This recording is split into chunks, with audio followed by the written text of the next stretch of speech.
Bienvenidas y bienvenidos, gracias por estar en este programa y gracias a nuestros invitados que han aceptado esta invitación para estar en este programa en los estudios de CNN en México.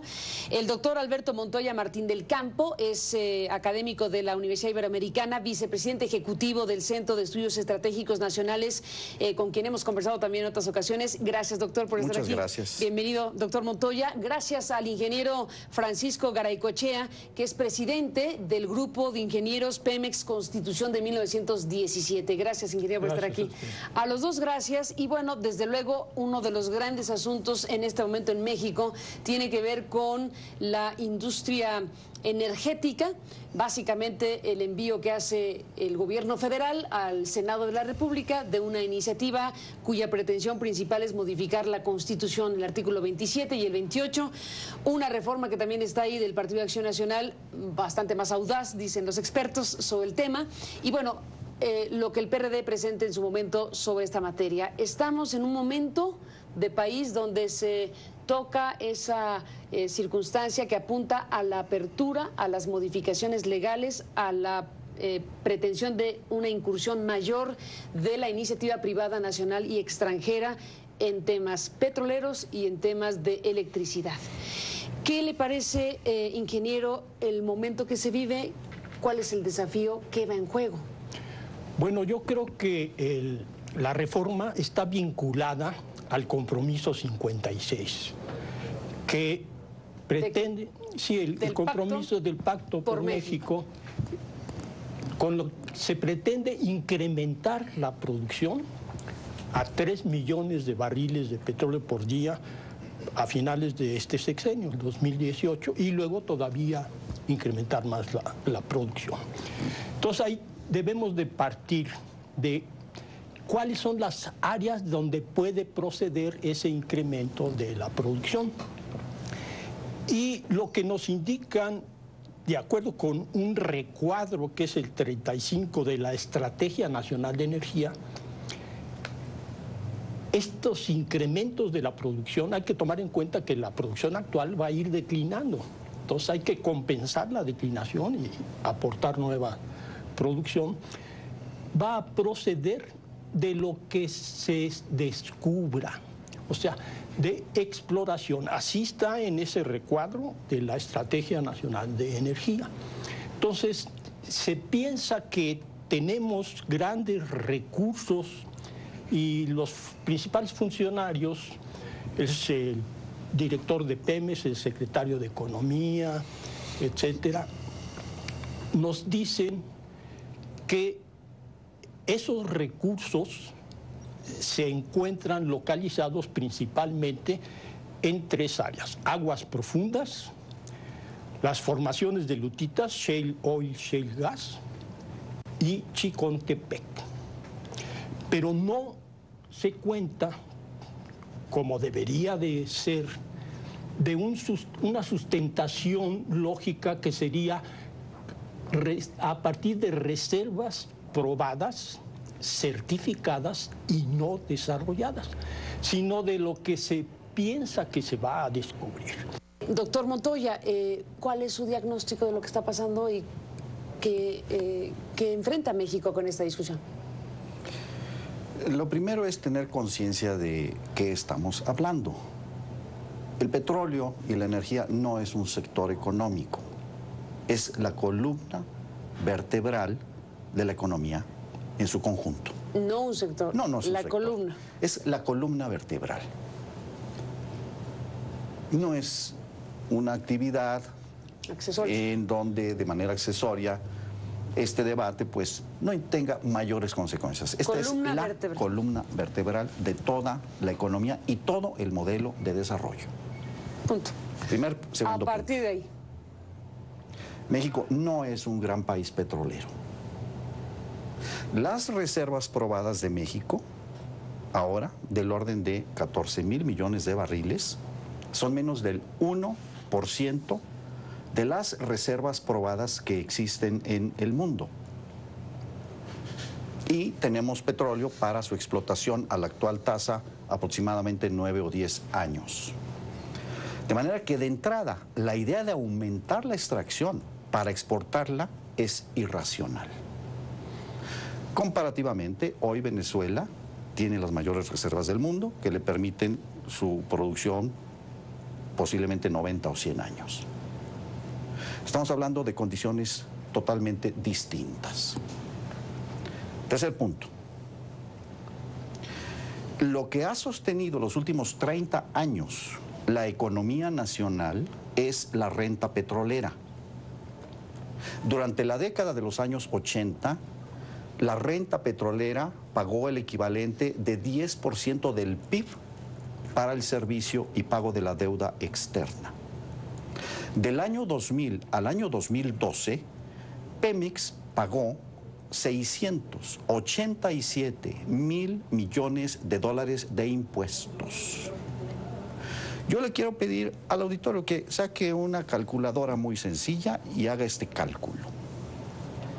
El precio promedio de un barril, el año pasado, desde el 2011, $100. La mezcla mexicana. Costo de extracción, $6.50, más costos de exploración y otros costos, vamos a decir, $10. 20, dice el gobierno. 20 incluyendo algunos otros gastos, incluyendo los pidiregas y otra serie de malos manejos financieros. Vamos a decir. Y lo vendemos en 100. Entonces tenemos $80, $90 por cada barril. Ahora, si son 2.600.000 los que se producen diario, entonces son 225 millones de dólares diarios. Por 365 días son 82.000 millones de dólares en un año. Eso fue lo que pagó Pemex de impuestos el año pasado. El 100% de aquello. 1.067.000 millones de pesos fue lo que pagó Pemex de impuestos el año 2012. De manera que todo este argumento de que no tenemos recursos es absolutamente falso. Y ese es el principal argumento madre de toda esta estrategia, que básicamente lo que busca es entregar la renta petrolera. Yo quisiera hacer una comparación. ¿Me permite un segundo y volvemos con esa comparación?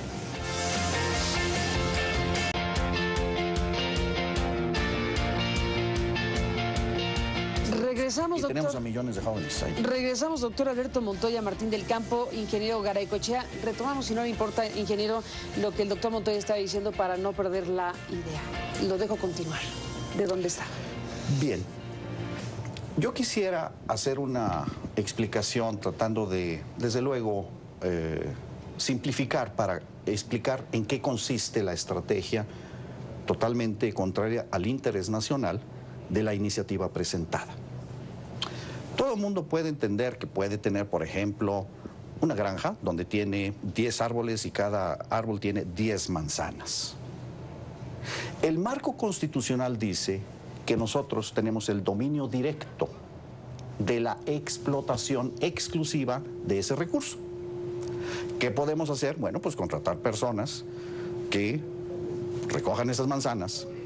Nosotros mandamos construir un almacén, compramos los ladrillos, contratamos a alguien que haga el almacén y que tome esas manzanas y las ponga en el lugar donde nosotros destinamos ese almacén. Esos son los contratos que sí permite la Constitución y que son los que están, por cierto, en la ley del 1940, que se alude en la exposición de motivos, y en el artículo 9, precisamente ahí se dice que justamente ese es el tipo de contratos de los que se habla de esa reglamentaria del 27. Escenario B. Yo contrato a una empresa, y además una empresa extranjera. Esa empresa va a hacer una inversión.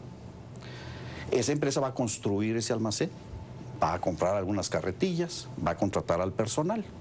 Esa empresa va a pagar dividendos a los accionistas de la empresa. Esa empresa va a pagar intereses a los bancos a una tasa superior de la tasa soberana de la que paga México. Esa empresa va a comprar tecnologías y las va a cobrar al precio que lo considera. De hecho, los precios a los que se ofrecen los servicios en México son 3 veces los precios que operan en el mercado de Texas. Y esa empresa va a pagar impuestos en otro país. De manera que sí vamos a tener las 100 manzanas, pero no el valor de las 100 manzanas. Vamos a tener ahí las 100 manzanas, pero no el mismo valor. Entonces, en eso consiste el despojo de un bien que es resultado de creación de la naturaleza. El petróleo tardó 65 millones de años. Ese petróleo lo extraemos y ese es el valor intrínseco, como por ejemplo el valor intrínseco del oro. Que por cierto también, ese es otro tema de la minería, es una cosa verdaderamente increíble lo que está ocurriendo. Pero ahí hay un valor intrínseco que evidentemente nunca se va a comparar con ninguna otra actividad. La tasa de rentabilidad de ninguna otra actividad económica va a tener la tasa de rentabilidad de un bien que tiene un contenido y un valor, pero además es estratégico porque no solamente es combustible, es una materia prima. Un barril de petróleo hecho petroquímica vale 60 veces. Si son $100 crudo, hecho petroquímica es 60 veces 100. Y eso es lo que crea riqueza en los países. ¿Por qué entonces se ha suprimido la inversión en refinación? ¿Por qué entonces se ha suprimido la inversión en petroquímica? ¿Y por qué entonces incluso en exploración lo suficiente para mantener la seguridad energética de la nación? Es una política totalmente contraria al interés nacional, la que se ha seguido y ahora se pretende profundizar. Ingeniero Garaycochea, en la argumentación oficial se plantea que Petróleos Mexicanos no tiene suficientes recursos para aprovechar ser la sexta potencia en gas, a pesar de que esté el tema de si están probadas o no, pero demos por hecho que supongamos que lo somos. Entonces aquí se está planteando falta de recursos, una condición estratégica para efectos de nuevas directrices en el mercado internacional, o requiere inversión extranjera que aporte tecnología, que aporte dinero y capital, que aporte lo que pueda aportar y que a cambio de eso se le dé una parte de las utilidades. Eso es esencialmente lo que está planteando acá. Bueno, Pemex en 1938 tenía menos recursos, tenía una situación realmente crítica comparada con la actual y salió adelante. Sola. Y desde ese momento las compañías transnacionales se fijaron como objetivo regresar y han ido avanzando, claro, con la colaboración siempre de los gobernantes. La figura de Lázaro Cárdenas hoy se convierte en referencia obligadísima porque la campaña gubernamental, la campaña que está hoy muy intensamente en radio, televisión y en los medios impresos, está aludiendo a que esta es una reforma, sería una reforma que el general Cárdenas vería con simpatía, que es una reforma que palabra tras palabra respeta el espíritu del artículo 27 y demás cuestiones. ¿Qué tan cardenista es esto? No, esta es una propaganda. Yo tengo aquí la estrategia nacional de energía que presentó Peña Nieto y en cada página citan a Lázaro Cárdenas. A Lázaro Cárdenas. De modo que llega uno a la página 15 y hay 16 citas de Lázaro Cárdenas. ¿Por qué no citan lo que dijo Lázaro Cárdenas cuando mencionó que asociarse con compañías extranjeras era un acto de traición? No usó precisamente esas palabras, ¿no? Pero no se respeta el espíritu, sobre todo, de lo que heredamos de Lázaro Cárdenas. En la Constitución de 1917 se realizó un cambio fundamental, que es el dominio directo de la nación, la propiedad originaria de la nación y la explotación exclusiva por parte del Estado. Esto es lo que se está cancelando con esta propuesta. Es una reforma, ya no digamos contra lo que fue la expropiación petrolera, es una reforma contra la Constitución de 1917. Cárdenas, por el contrario de lo que se quiere pretender presentar, lo que hizo fue profundizar ese dominio directo, recuperar ese dominio que, posterior a la vigencia de la Constitución, aún prevalecían el estatus de las inversiones extranjeras que habían sido instaladas bajo el periodo de Porfirio Díaz en el cual justamente se establecía un régimen de concesiones y de propiedad del subsuelo según el modelo estadounidense. De manera que lo que hace Cárdenas es justamente recuperar el mandato originario de la Constitución del 17. Y en lo que él plantea, justamente en un momento en el que se está con un boicot, como lo mencionaba el ingeniero Garaycochea, un boicot directo de las empresas expropiadas. Y recordemos, año 39, invasión de Hitler a Polonia, inicio de la Segunda Guerra Mundial. Y lo único que propone Cárdenas es de que individuos de nacionalidad mexicana y nunca sociedades por acciones, en el artículo 9 de la ley que ellos aluden como argumento para pretender justificar la intervención de inversionistas extranjeros, pues justamente eso está sin ningún fundamento en la propia reforma, la propia ley reglamentaria del 27 publicada en el 40. De manera que es una manipulación y es verdaderamente grotesco pretender que el general Lázaro Cárdenas tenía como paradigma a la inversión privada y extranjera para la explotación de los recursos naturales. Ese es un insulto a la inteligencia y a la memoria de los mexicanos. Después de la pausa, doctor ingeniero, regresamos en esta conversación. Ingeniero Garaycochea, estamos en la parte final. ¿Usted quiere dejar un énfasis en algo? Sí, se trata de la revolución tecnológica que se conoce como la perforación de pozos horizontales con múltiples fracturas, pueden ser 15, 20, 30 fracturas simultáneas, que ha permitido el gran desarrollo en Estados Unidos de la producción de petróleo y gas en las formaciones de lutitas. Bueno, esta tecnología se aplicó el año pasado en Chicontepec y los resultados han sido sorprendentes. Aparecen publicados en el anexo número 9 del informe anual de Pemex del año pasado, 2002.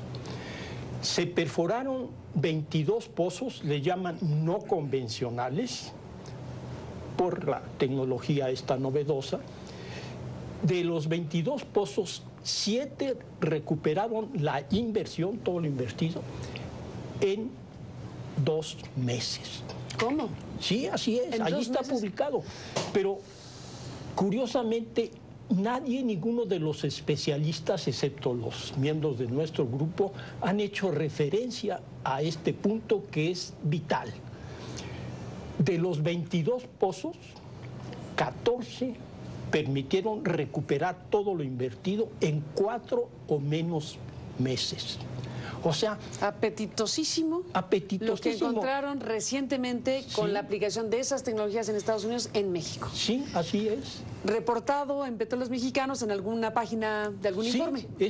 Pero este reporte del anexo 9 del informe anual de Pemex del año pasado no se ha comentado, no se ha divulgado porque fue presentado por Pemex a los contratistas. A los inversionistas.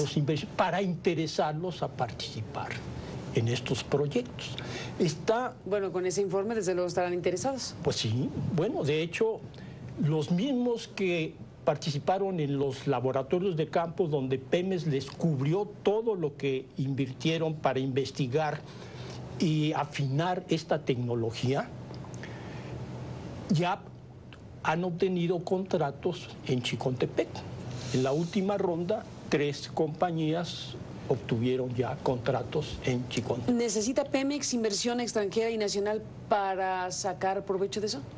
No, Pemex debería de quedarse con exclusividad, como lo hizo Petrobras y Brasil, cuando se tiene un área con tan alta rentabilidad. Bueno, pues Pemex pudiera, imitando a Brasil y Petrobras, formar una compañía, por ejemplo, llamarle Petrochicontepec o cualquier nombre, y con exclusividad dedicarse a extraer esa producción, la que se espera, ¿no? Ahora, en Chicontepec tenemos el mayor volumen de hidrocarburos, el mayor potencial y las mayores reservas, estas sí, reservas de hidrocarburos en Chicontepec. Pues deja ahí un asunto muy importante, ingeniero Garaycochea. Nos despedimos, doctor Alberto Montoya. ¿Con qué cierra este programa?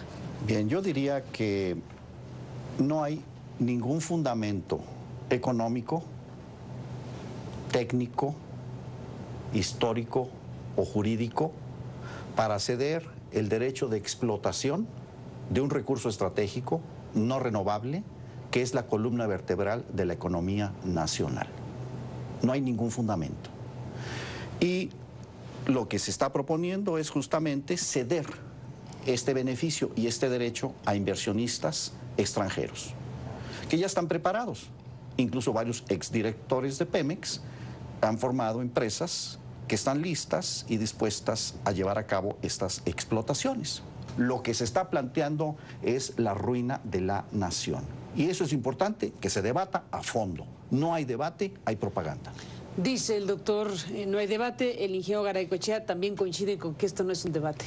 Sí, no es un debate. ¿Qué es lo que está viviendo México en materia de manipulación? ¿Discusión pública? Se presentan opiniones de diferentes personas y finalmente, como sucedió en la reforma anterior, nos van a presentar todo esto como un debate.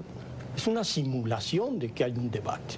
Y el consenso lo van a presentar también favorable para la modificación de la Constitución. Tienen la mayoría entre el PRI, el PAN y los otros partidos.